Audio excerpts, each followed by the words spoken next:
Hi, I'm Jennifer Hitchcock, Professor of English and CETL Faculty Fellow for High Impact Practices, and I'm going to talk today about cultivating growth mindset to improve student success. And keep in mind, you can pause the recording anytime you want to spend more time on a certain slide. I also have a QR code here that you can pause and access resources and slides for this and other growth mindset related presentations.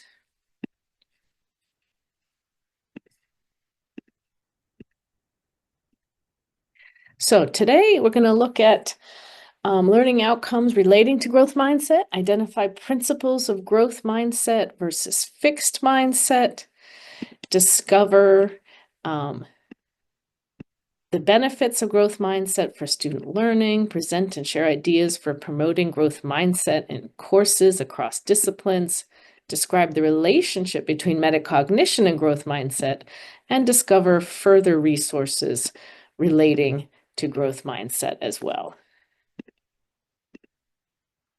So first of all, what is growth mindset? Well, the concept is based on psychologist Carol Dweck's research, first published in her book from 2006 called Mindset, The New Psychology of Success.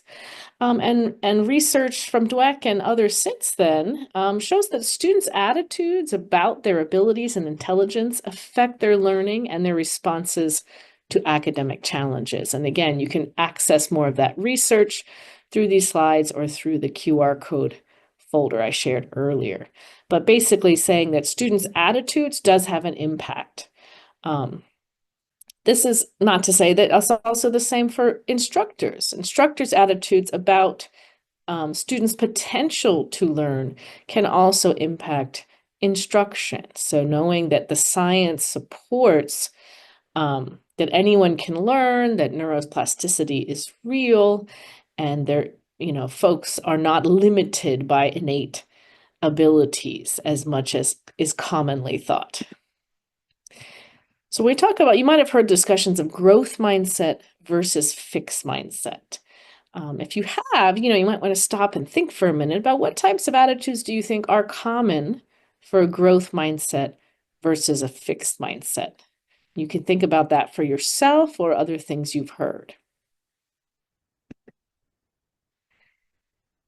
When it comes to growth mindset, students who think they can increase their abilities and intelligence through effort and experience are more likely to respond to academic challenges with increased effort. Thinking about that, if you believe you can get better and improve, then you're more likely to try. So that increased effort, that's a good hallmark of growth mindset.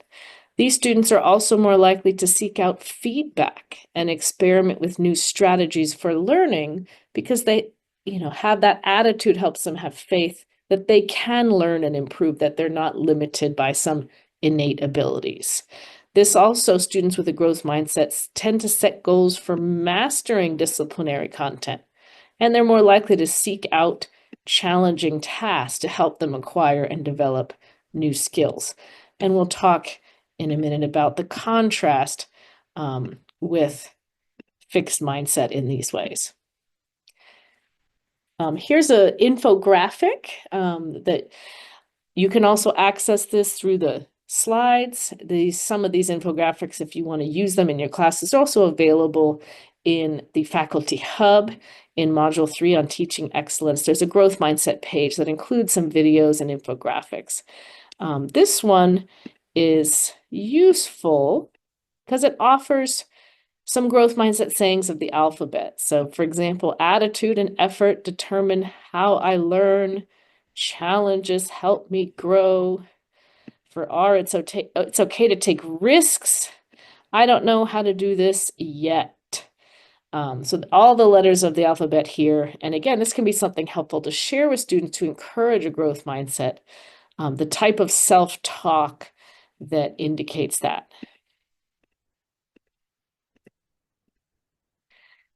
So as opposed to a growth mindset, what is a fixed mindset? Well, students who think intelligence and ability are mostly immutable or fixed have what we call a fixed mindset.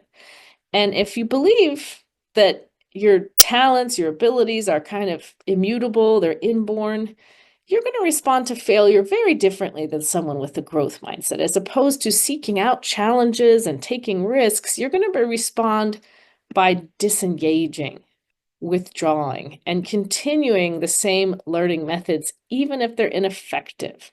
And you can see how this becomes a self-fulfilling prophecy. If you don't believe you can learn and improve because you think your abilities are fixed, then why bother putting in the effort? So you're more likely, and students with a fixed mindset are more likely to choose safe learning experiences and focus on performance to help them validate their intelligence and avoid exposing failures and deficiencies. And you can see how this is not the most productive attitude to have in order to learn and improve.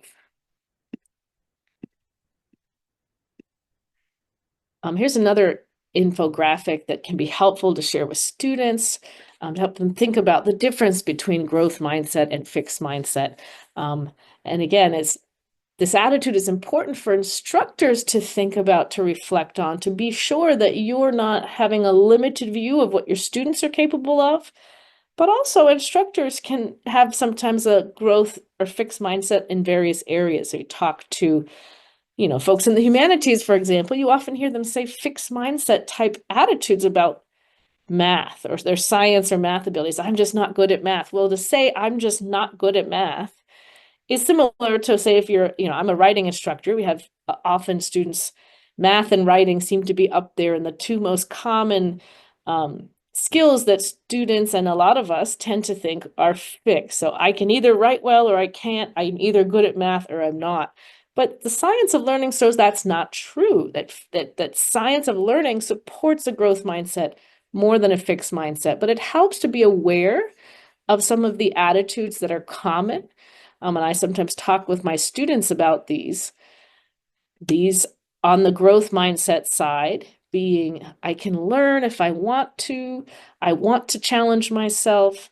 If you succeed, I'm inspired, versus the fixed mindset attitudes that tend to be negative self-talk that prevent folks from trying harder, taking risks, challenging themselves. When I'm frustrated, I give up. I don't like to be challenged. When I fail, I'm no good. Now, sometimes we might have growth or fixed mindset in certain areas and versus others. It's not necessarily across the board, though some people tend to be a little more leaning towards fixed mindset versus growth mindset. And I've talked to students too. You might notice, depending on your mood, if you're having a bad day, you might hear more of those fixed mindset voices. Fixed mindset can also be something that sticks with us from experiences when we were young, either from family or teachers that said negative things to us at a young age, and it can be hard to overcome that, but it helps to become aware of those types of attitudes and what they sound like. So you can also stop at any time during this recording and do some brainstorming or take some notes to reflect on your own attitudes and approaches to growth mindset versus fixed mindset. As I said, studies have shown people can have a growth mindset in certain areas, but a fixed mindset in others. So think about yourself. In what areas of your life do you tend to have a growth mindset versus a fixed mindset? And what do you notice about your students? You can also do some brainstorming to briefly explain a time that you struggled with something, but were eventually able to improve with effort. Feel free to pause the recording again at any time. These kind of stories about your own struggles can help to share with students to normalize that it is normal to face obstacles and failures and challenges and struggles, and that we can overcome these with hard work and effort. Okay, but normalizing that learning is hard. The struggle is real. That can be helpful for students to help them understand growth mindset. Another thing that connects to growth mindset is metacognition and reflection. And metacognition is the ability to plan, monitor, and assess your own understanding and performance. And in metacognition also includes a critical awareness of one's thinking and learning and oneself as a thinker and learner. If students can use metacognition to reflect on their own learning and reflect on their strengths and weaknesses as developing learners, they'll be more likely to improve and succeed academically. Metacognition is an important part of growth mindset too. So thinking about ways you can introduce reflective activities in your courses can be a way to promote development of metacognitive skills and promote growth mindset. This infographic talks about the metacognition cycle, the way this is recursive for each task. Assess the task, evaluate strengths and weaknesses you have, plan an approach for the future task, apply those new strategies, and then reflect again. And it kind of continues in that way. So what are some practical ways we're thinking about how to encourage a growth mindset in our students? Emphasizing following attitudes can help promote metacognition and a growth mindset. And again, some of these we've mentioned before. Abilities and intelligence are not fixed, but are changeable with time and effort. Learning isn't easy. Struggling and making mistakes are a natural part of the learning process. And this connects to what Carol Dweck has referred to in one of her TED Talks as the power of yet. Just because you didn't do well in an assignment or activity, you didn't get a grade that you want, shows that you're not quite there yet, but you have the potential to get there. Is that having that attitude with students can be helpful. Emphasizing that feedback is an important part of the learning process, teaching students how to use feedback, normalize that necessity of feedback, and that how to accept constructive criticism as part of learning. All of those things can be helpful.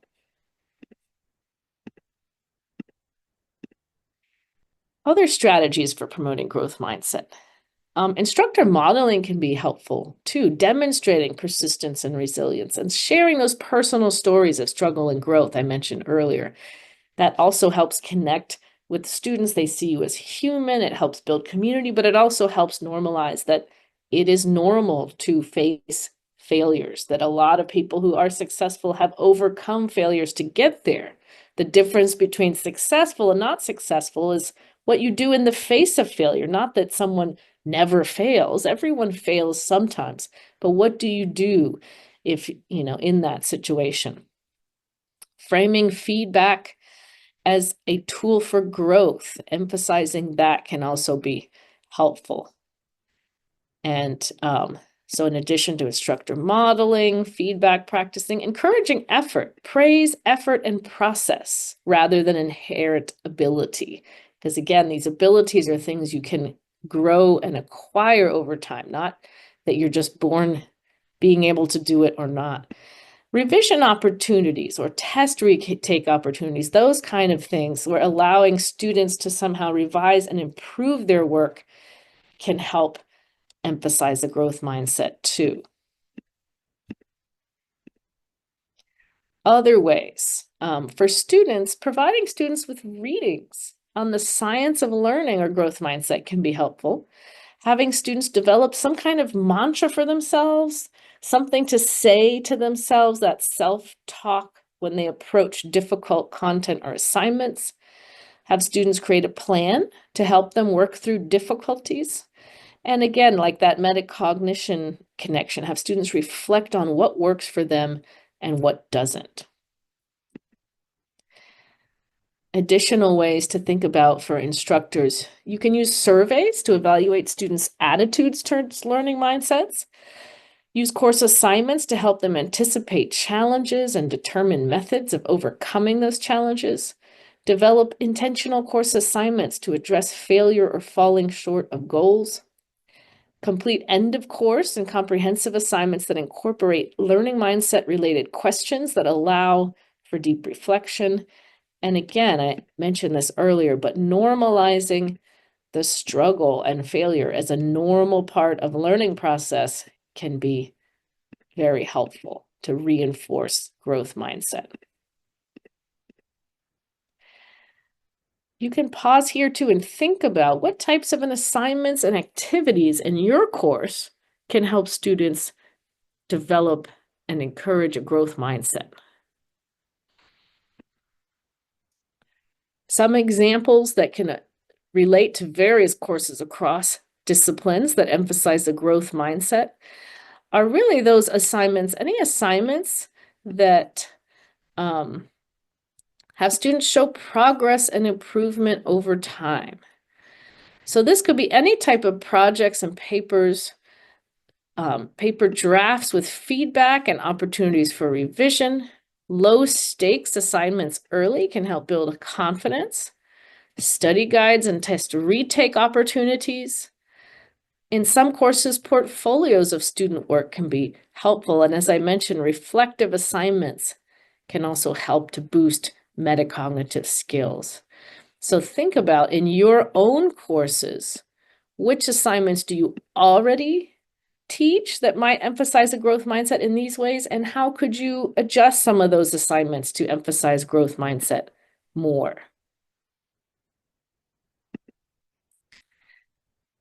Now, if you want, you can also pause the recording and do some more brainstorming here, writing down thoughts and reflections about what I just said about which assignments incorporate growth mindset and metacognitive principles. You can also talk to a colleague and share those reflections, thinking about ways you can emphasize and cultivate growth mindset even more. Feel free to pause the recording. Remember this QR code here, you can access additional resources and slides. In addition, looking in the Faculty Hub Canvas site, in Module 3, Teaching Excellence, there's a whole growth mindset page that, again, includes not only research and resources, more information about growth mindset, but also includes videos and infographics that instructors are welcome to borrow and use in their own classes. And you can also reach out to me, Jennifer Hitchcock, at jhitchcock@reynolds.edu with any questions. We can talk more about that as well.